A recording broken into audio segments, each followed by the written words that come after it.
E aí pessoal, tudo bem? Quem fala é o Jota e no vídeo de hoje eu vou estar trazendo para vocês uma análise completa do relatório desse mês do VGHF e do Vigir. São dois fundos da mesma gestora, muito parecidos. Resolvi trazer eles para ficar juntos, né? Para ficar de uma forma mais dinâmica para vocês, para a gente economizar tempo e assim poder postar mais, trazer mais relatórios de mais fundos. Como eu posto 5 vídeos por semana, acaba se eu for trazer um vídeo por dia de cada fundo, a gente não vai conseguir cobrir todos os fundos que a gente acompanha aqui no canal. Então, tô fazendo essa junção de alguns. Se vocês não gostarem, quiserem fundos separados, comenta aí embaixo. Me deixe antenado, certo? Então vamos começar. Primeiro que eu vou analisar vai ser o VGHF, a gente vai dar uma olhada no relatório, vamos ver o quanto que o fundo vai trazer para esse mês de distribuição, como que foi as movimentações da carteira. Bom, chegando aqui no relatório do VGHF, a gente já começa vendo que o fundo hoje tem o patrimônio dele alocado em 94 diferentes ativos, então é um fundo bem distribuído. Isso tudo totaliza cerca de 711 milhões. E aqui eles comentam um pouquinho que o fundo tem uma pequena alavancagem de cerca de 60 milhões, mas eles estão vendendo essa alavancagem e buscando diminuir cada vez mais ela. E aí eles anunciam aqui que no mês de maio foi pago cerca de 11 centavos por cota para os cotistas aí. Isso representa aí uma taxa de IPCA mais 9,6%. A gente juntar todos os dividendos nos 12 meses. O fundo que pagou cerca de R$1,27. A gente juntar os 12 meses. Quando a gente analisa o valor da cota hoje, quanto que o fundo está distribuindo, vê que está dando mais de 12% ao ano. Então tá excelente. E resta saber se o fundo vai conseguir manter essa distribuição acima de 10 centavos para ver se a cota dele consegue dar uma recuperada. Eu acredito que sim.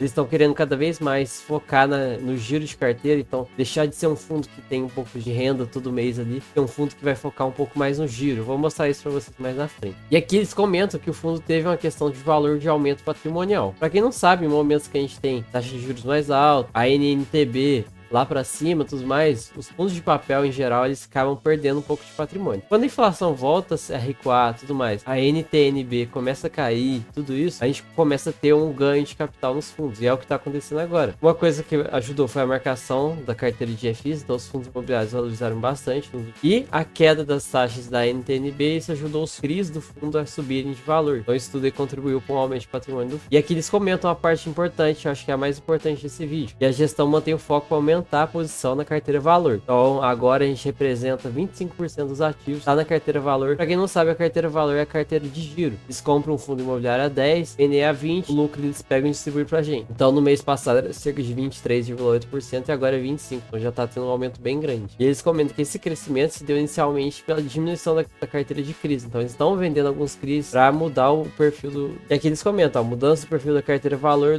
principalmente a carteira de FIs, foram vendidos 7,8 milhões de cotas de FIIs da carteira valor, majoritariamente FIIs de CRI. Então, eles estão vendendo FIIs de CRI e estão comprando fundos de tijolo. Eles venderam 7,8 e compraram cerca de 9,7 milhões de fundos de tijolo. Eu também estou fazendo essa mudança na minha carteira, porque eu estou pensando mais no longo prazo. Fundos de tijolo eles são mais protegidos em relação à inflação, tem todos esses detalhes, lá embaixo a gente vai comentar também. E aí a questão dos eventos subsequentes, eles comentam que o fundo questou algumas compromissadas de recompras de CRI, total de 23 milhões, tá? E agora o fundo tem 43,4 milhões em compromisso e compras de CRI vendidos. Aqui ele mostra um pouquinho a carteira de CRI do fundo, tem algumas concentrações, mas nada demais, que vai diminuir cada vez mais. Carteira de fundos imobiliários, e agora ele tem algumas ações, alguns SPS, e aqui mostra a distribuição de resultados, né? O fundo teve uma receita de quase 10 milhões esse mês, 9,8 milhões. Quase 100% dessa renda aí veio de proventos, de juros, de CRI e tudo mais, cerca de 9 milhões, e 600 mil veio de negociações, então aquele giro que eu falei. Esse mês o fundo girou bem menos do que no mês passado, né? Mas ainda teve um lucrinho que ajudou o fundo a poder tá gerando bem mais do que vinha gerando nos meses anterior ao mês passado, né? Por exemplo, ali em março, o fundo gerou cerca de 7,4 milhões, agora gerou 7,9. Então, já mostra que o fundo já quase consegue manter a distribuição tranquila nos 11 centavos. Tinha muita gente com medo antes do fundo cair para distribuição para 9 centavos. Até no entanto que teve aquela queda das cotas para baixo de 9 reais e tudo mais. Mas agora eu acho que isso aí já passou. Então, o fundo distribuiu 11 centavos, usou um pouquinho de reserva e tem cerca de 1 centavo de reserva aí para caso no mês que vem precise. Aqui tá a carteira de CRI do fundo, a distribuição da carteira do fundo, né? Vê que CRI agora tá representando cada vez menos na carteira. Então a gente tá caminhando aí para um fundo que vai ficar totalmente bem distribuído e tudo mais. Vai focar muito mais no giro. Aqui, ó, mostra um pouquinho de como é que funciona. A carteira é valor, ela tem algumas ações, alguns FIs, alguns SPS, alguns FIDC. Então tudo aqui serve para giro. Eles compram e vendem. E a carteira renda, a gente já tem a distribuição maior focado mais em CRIs, mas a gente tem também também um pouquinho de fundos imobiliários, mas aqui vai ter muito menos giro. Raramente eles vão pegar e vão vender por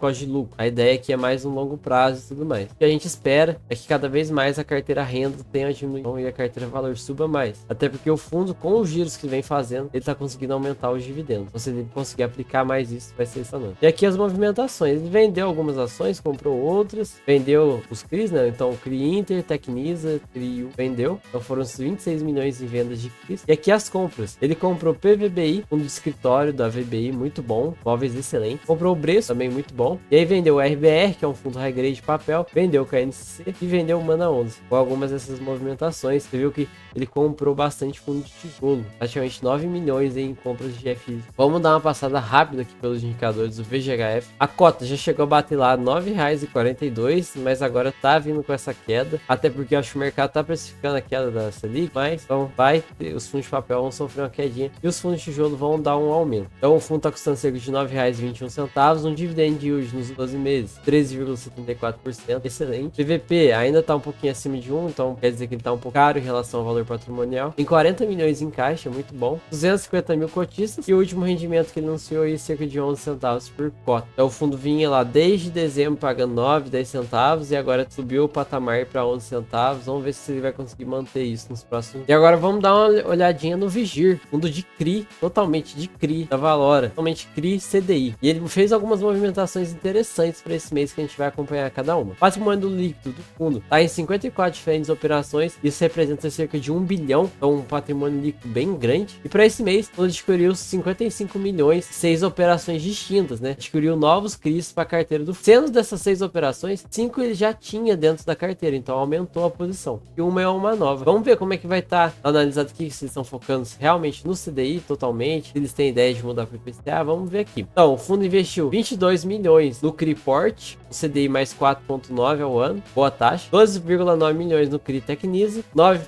milhões no CRI Inter, 5 milhões em outro CRI Tecnisa, né? 3,7 milhões no CRI MF Saúde e 3 milhões no CRI Verano. E recebeu algumas amortizações. Então o único CRI novo que eles adquiriu foi o CRI Port, um cupom de CDI mais 4,9 ao ano. Muito boa taxa. Então boas movimentações, fundo aí fazendo novos aportes para tentar aumentar os dividendos e tudo mais. Distribuiu cerca de 12 centavos no último mês, a taxa de CDI mais 1,42% ao ano. Muito boa taxa. E aqui eles comentam um pouquinho da qualidade de crédito da carteira, né? Como é que tá? Eles comentam que todos os CRIs estão adimplentes, então por enquanto zero dor de cabeça. Eu também acho que os fundos de papel agora eles vão dar uma segurada nos problemas, até porque a gente tá passando pelo caminho da deflação, de uma possível deflação. Eu acredito que não vai acontecer, mas uma inflação mais controlada, mais baixa. Isso tende com que as taxas de juros abaixem, isso faz com que o mercado consumidor volte a consumir, comprar coisas, a galera tira o dinheiro do banco e começa a comprar. Isso vai fazer com que as empresas se recuperem um pouco. Então por enquanto eu acho que os fundos de CRI vão poder dar uma respirada um pouco maior. E aqui em eventos subsequentes, eventos que aconteceram posteriormente, eles colocam aqui,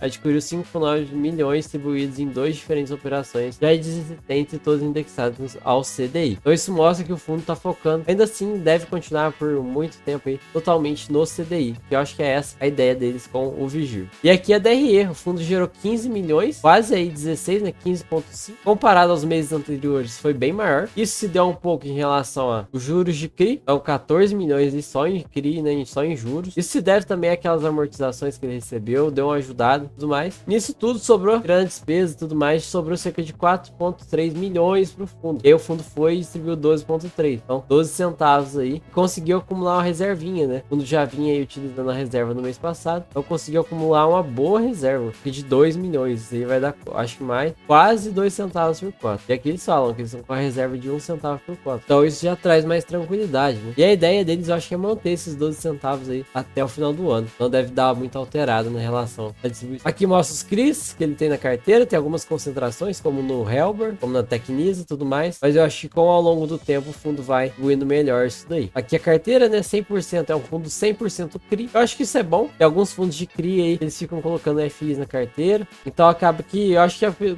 eles têm que decidir, sabe? Se você vai totalmente para CRI, vai totalmente para CRI. O rendimento vai ser muito bom. Se você quer ter fundo imobiliário na carteira, faz igual o VGHF, usa mais para giro. Você compra ali, vende depois mais caro, tudo mais. Eu acho que tem que ser assim. Porque às vezes tem muitos casos, que nem o VRTA, ele tem lá 10% do patrimônio em fundos imobiliários que tivesse alocado em CRIs, estaria dando muito mais rendimentos cotistas. E ele não vai fazer um giro de carteira, alguma coisa, para poder poder vender e gerar lucro. Aquilo lá vai ficar lá, então acaba que o cotista perde dinheiro, se a gente pode falar isso. A carteira quase toda no CDI, tem um pouquinho de PCA, mas deve manter isso, CDI sempre. E o foco do fundo no geral é a área residencial, né? O setor residencial, cerca de 95% tá no setor residencial. Aqui as garantias que eu sempre falo para vocês, a maioria das garantias está entre 70% e 50%. Então, vamos supor que o fundo empreste 1 milhão, ele tem um LTV de 50, então quer dizer que 50% do que ele investiu ali será recuperado, vamos dizer assim.